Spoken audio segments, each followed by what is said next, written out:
रेखा अपनी बेटी सान्वी के साथ एक छोटे से मकान में रहा करती थी। उसके पति का हाल ही में एक्सीडेंट हो गया था, जिसकी वजह से उसकी मौत हो गई थी। रेखा का अकेले सान्वी को लेकर जीवन व्यतीत करना बहुत मुश्किल हो रहा था। एक दिन रेखा बीमार हो गई तो उसकी बेटी सान्वी ने बाहर जाकर काम करने का सोचा। मेरी माँ इतनी बीमार है और घर में खाने के लिए कुछ नहीं है, मैं ही काम की तलाश करती हूँ। सान्वी काम की तलाश करते करते एक होटल में काम करने लग जाती है, जहाँ पर उसे लोगों को खाना खिलाना होता है। एक दिन की बात है। ये खाना टेबल नंबर 21 पर पहुँचा क्या? ठीक है साहब, मैं अभी पहुँचा कर आती हूँ। सान्वी जैसे ही खाने की प्लेट उठाकर 21 नंबर पर पहुँचती है तो वो किसी चीज से टकराकर गिर जाती है और उसके हाथ से प्लेट गिर जाती है, जिससे रघु को बहुत गुस्सा आता है। देख के नहीं चलती, एक पूरी खाने की प्लेट बिगाड़ कर रख दी। काम धाम तो तुझसे होता नहीं और काम बिगाड़ती है। इस तरह से तो काम नहीं चलेगा। एक काम कर, तू अब तक के सारे पैसे ले और अपना काम कहीं और देख। मैं तुझे काम पर नहीं रख सकता, रोज रोज प्लेट गिरा देती है। नहीं नहीं साहब, मुझे मत निकालो। मेरी मम्मी की तबीयत ठीक नहीं है, मुझे उनके लिए खाना लेकर जाना है। मैं आगे से ध्यान रखूंगी। नहीं नहीं, तुम ये पैसे लो और चलती बनो यहाँ से। मुझे और अपना धंधा चौपट नहीं कराना। रघु कुछ पैसे देता है और धक्के मारकर उसे निकाल देता है। सान्वी रोती हुई वहाँ से निकल जाती है। इतनी मुश्किल से तो माँ की दवाई के लिए काम मिला था, वो भी अब हाथ से चला गया। अब मैं माँ की दवाई कहाँ से लाऊंगी और घर कैसे चलेगा? धूप तो बहुत तेज हो रही है, अब करूँ तो क्या करूँ, कुछ समझ नहीं आ रहा। वो ऐसा सोचकर जा रही थी। रास्ते में उसे एक भिखारी मिलता है, जिसके पैर पर चोट लगी होती है। वह लंगड़ा कर चल रहा होता है और सान्वी को देखकर उसे रोकता है। बेटा रुको। बोलो बाबा, मैं भला आपकी क्या मदद कर सकती हूँ? मैं तो खुद ही परेशान हूँ। बेटा मुझे कुछ नहीं चाहिए, बस मेरे पैर में बेहद चोट लगी है, जिसकी वजह से इलाज के लिए भाग रहा हूँ। मेरे पास पैसे नहीं है, अगर कुछ पैसे हैं तो वो मुझे ला कर दे दो। मेरे पास कुछ और तो है नहीं बाबा, ये कुछ पैसे मिले हैं, मैं घर के खाने के लिए कुछ ले जा रही थी। पर कोई बात नहीं, आपको इसकी ज्यादा जरूरत है। देखो ना कितना खून बह रहा है। ये लो पैसे और अपने पैर की चोट की मरहम पट्टी करा लो। सान्वी रघु से मिले सारे पैसे भिखारी को दे देती है, जिससे वह भिखारी बहुत खुश होता है और उसे बहुत दुआएं देता है। बेटा तुमने अपने सारे पैसे मुझे दे दिए जो तुम खाने के लिए ले जाने वाली थी। बहुत नेक लड़की हो। मेरे पास तुम्हें देने के लिए कुछ भी नहीं है, पर मेरे पास एक टिफिन है जो मैं तुम्हें देना चाहता हूँ। बाबा मैं इस टिफिन का क्या करूँगी भला? अगर घर में खाने के लिए ही नहीं है तो मैं इसमें रखूंगी क्या? बेटा ये तो तुम्हें घर जाकर ही पता चलेगा। तुम मेरे कहने से ये टिफिन रख लो और घर जाकर उसे खोलना। सान्वी उस भिखारी से टिफिन ले लेती है और अपने घर की तरफ चल पड़ती है। घर जाकर जब टिफिन खोलकर देखती है तो उसमें एक वड़ा पाव रखा होता है। वह उसे देखकर बहुत खुश होती है कि चलो कुछ तो खाने को मिला। अरे ये तो बड़ी अच्छी बात है, इस टिफिन में मुझे एक वड़ा पाव मिला, मेरे खाने की समस्या दूर हो गई। एक वड़ा पाव मिला है तो चलो इसमें आधा मैं अपनी मम्मी के लिए रख देती हूँ और आधा मैं खुद खा लेती हूँ। सान्वी जैसे ही उस टिफिन को दोबारा खोलती है, उसमें एक और वड़ा पाव दिखता है। अरे ये क्या? इसमें से तो अभी मैंने वड़ा पाव निकाला था, अब इसमें दोबारा कहाँ से आ गया? शायद टिफिन में 2 वड़ा पाव होंगे जो मैंने देखा ही नहीं। सान्वी दोबारा से थोड़ी देर बाद उस टिफिन को खोलकर देखती है। उस टिफिन में फिर वड़ा पाव होता है। सान्वी वड़ा पाव देखकर दंग रह जाती है और अपनी माँ को सारी बात बताती है। माँ देखो, मैं जितनी बार भी इस टिफिन को खोल रही हूँ मुझे एक वड़ा पाव इसके अंदर मिलता है, ये कैसे हो रहा है? अरे सच में सान्वी, ये वड़ा पाव तो जादुई लगता है, जिसको जितना खर्च करो ये उतना और बढ़ जाता है। सान्वी और रेखा बहुत खुश होते हैं और जी भर के वड़ा पाव खाते हैं। सान्वी, हमें बहुत ही अच्छी चीज मिली है, ये वड़ा पाव कभी खत्म ना होने वाले हैं। क्यों ना हम ये वड़ा पाव बेचना शुरू कर दे, जिससे हमारे बाकी के खर्चे भी पूरे हो जाएंगे। हाँ माँ, आप सही कह रही हो, इतने सारे वड़ा पाव का हम क्या करेंगे? क्यों ना हम उन्हें बाकी लोगों में भी बांटना शुरू कर दें। अब रेखा और सानवी उन जादुई वड़ों से गरीब लोगों की मदद करती हैं और उन्होंने उस वड़ा पाव की दुकान लगाना भी शुरू कर दिया था। वो उससे आने वाले पैसों से अपने घर का खर्च भी चलाते थे और दूसरों की मदद भी किया करते थे। देखो ना सानवी, हमारे दिन फिर बदल गए। इन वड़ा पाव से तो हमें बरकत ही बरकत हो रही है। आज हमारे पास बड़ा घर है, गाड़ी है, हम आलीशान घर में रहते हैं। अब हमें कोई दुख नहीं है। तभी एक आदमी वहाँ भागा भागा आता है तो सानवी उससे पूछती है, इतनी तेज क्यों भाग रहे हो? क्या हुआ? अरे गांव के पास जो बांध था वो टूटने वाला है। पूरा गांव खाली करने का आदेश आया है। अगर वो बांध टूट गया तो पूरा गांव का गांव उस बांध के रुके पानी में बह जाएगा। भागो भागो सानवी, तुम भी अपनी जान बचाकर भागो। अरे ये तो बड़ी मुसीबत वाली बात हो गई। गांव खतरे में है। चलो सानवी, हम भी पास के गांव में चलते हैं। नहीं माँ, आप रुको। उस बांध को ये वड़ा पाव ठीक कर सकता है। मुझे इस पर पूरा भरोसा है। इसने जब हमारे सारे दिन ठीक किए हैं तो अब ये मुसीबत भी जरूर ठीक कर देगा।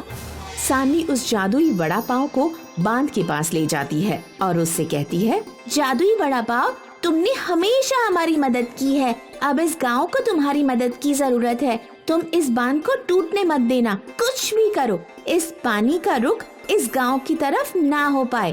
जाओ वड़ा पाव। वड़ा पाव उड़ता हुआ उस बांध की ओर जाता है और अपना आकार बढ़ा लेता है, जिसकी वजह से बांध टूटने से बच जाता है और पानी का बहाव गांव की तरफ ना आकर वहीं के वहीं रुक जाता है। ये सब गांव वाले देखते हैं तो सब सानवी का बहुत बहुत शुक्रिया करके उसे बधाई देते हैं। सानवी, तुमने सच में बहुत अच्छा काम किया है। तुमने गांव को बहने से बचा लिया। हम सबको तुझ पर गर्व है। सभी गांव वाले सानवी के लिए खुशी से तालियां बजाते हैं। अब सानवी और रेखा उस जादुई वड़ा पाव की सहायता से सबकी मदद करते हुए अपना जीवन व्यतीत करते हैं। ये कहानी बेंगलोर की है। सड़क के किनारे हेनरी और जैक दोनों के बर्गर्स के स्टॉल थे। हेनरी बहुत ही अच्छा था। वो अपने बर्गर्स में अच्छी सामग्री का इस्तेमाल करता था, जैसे कि अच्छी सब्जियां, अच्छे आलू, अच्छा तेल और अच्छे क्वालिटी के बर्गर्स बन। और जैक को बस पैसे कमाने का लालच था। वो सड़ी गली सब्जियां, सस्ता तेल, पुराने आलू का इस्तेमाल करता था। दोनों के बर्गर्स 50 रुपए के थे, पर फिर भी हेनरी से ज्यादा जैक के बर्गर्स बिका करते थे। देखो भाई, तुम हमेशा बोलते हो ना, अच्छे कर्मों का फल अच्छा होता है। तुम तो बहुत अच्छे हो, अच्छी सामग्री का इस्तेमाल करते हो, पर फिर भी तुम्हारे बर्गर को कोई नहीं खरीदता। ऐसा क्यों? जैक अक्सर हेनरी को उसकी अच्छाई के लिए ताने मारा करता था। एक रात की बात है, उस दिन हेनरी के काफी बर्गर्स बचे थे। अरे बाप रे, आज तो बर्गर्स बिके ही नहीं। अगर ऐसे ही चलता रहा तो कैसे चलेगा? ये बर्गर्स वेस्ट करने से अच्छा है कि मैं किसी जरूरतमंद का पेट भर दूं। और ये सोचकर हेनरी ने वो सारे बर्गर्स पैक कर लिए। रास्ते में उसे जितने गरीब दिखते वो उन सबको एक एक बर्गर देता गया। Thank you my son, you are most welcome. भगवान तुम्हारा भला करे बेटा। हेनरी भूखे गरीबों का पेट भर रहा था और सारे गरीब हेनरी को आशीर्वाद दे रहे थे। आगे चलकर एक सुनसान सड़क पर हेनरी को एक छोटी बच्ची दिखी। हेनरी ने उसे भी एक बर्गर दे दिया। थैंक यू अंकल, आज आपका बर्थडे है क्या? नहीं बेटा। तो आपके बच्चों का बर्थडे होगा। नहीं बेटा, आज किसी का बर्थडे नहीं है। तो आप किस खुशी में हमें खाना खिला रहे हैं? बेटा, मेरी बर्गर स्टॉल है। आज काफी बर्गर बिके नहीं, तो सोचा इससे गरीबों का पेट ही भर दूं। अच्छा किया अंकल, डोंट वरी, कल आपके सारे बर्गर्स बिक जाएंगे। हाँ, होप सो। उदास मत होइए अंकल, मेरे पास आपके लिए कुछ है। हेनरी उस बच्ची को देख रहा था कि वो बच्ची एक परी में बदल गई। हेनरी चौंक गया और अपनी आंखें मसलने लगा। ये सच है या सपना है? सच है, मैं एक परी हूँ। आप बहुत अच्छे हैं सर, आपने गरीबों का भला सोचा, इसीलिए मेरे पास आपके लिए कुछ है। परी ने अपनी जादुई छड़ी घुमाई और उनके सामने 3 मसाले के डिब्बे आ गए। ये 3 जादुई मसाले हैं। आप अपने बर्गर में ये मसाला डालिए, फिर आपके सारे बर्गर्स बिक जाएंगे।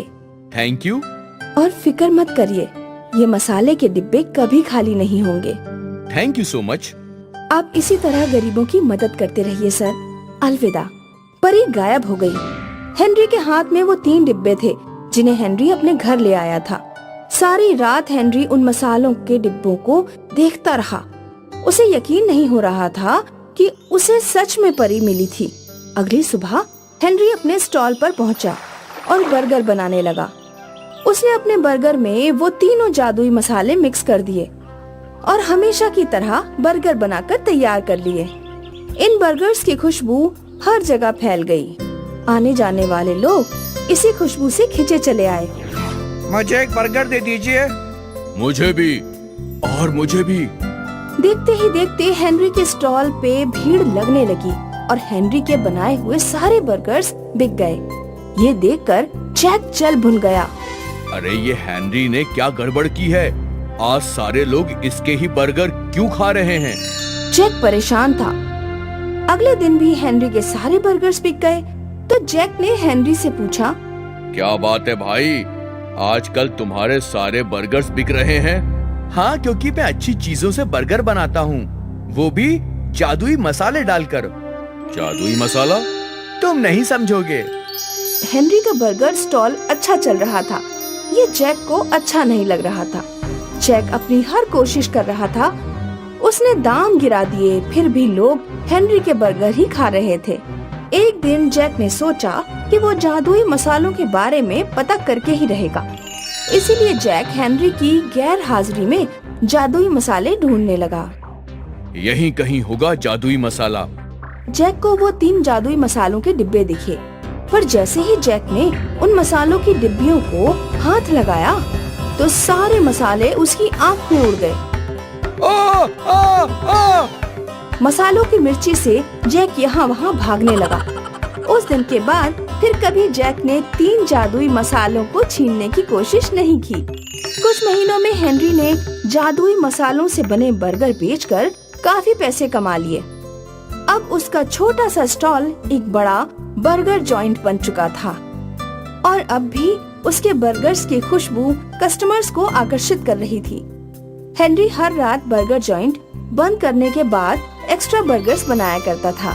सर, ये बर्गर हम रोज क्यों बनाते हैं? गरीबों के लिए। पर क्यों?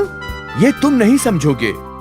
हेनरी रोज ये सारे बर्गर्स अपने हाथ से गरीबों में बांटा करता था। धन्यवाद बेटा। Thank you. हेनरी गरीबों को बर्गर्स बांटकर खुद ही थैंक यू बोला करता था और स्माइल करता था, क्योंकि वो जानता था कि आज वो जो कुछ भी है वो उस परी के 3 जादुई मसालों की वजह से है। उस रात अगर वो बर्गर्स नहीं बांटता तो आज उसका भी भला नहीं हो पाता। इसीलिए कहते हैं, कर भला तो हो भला।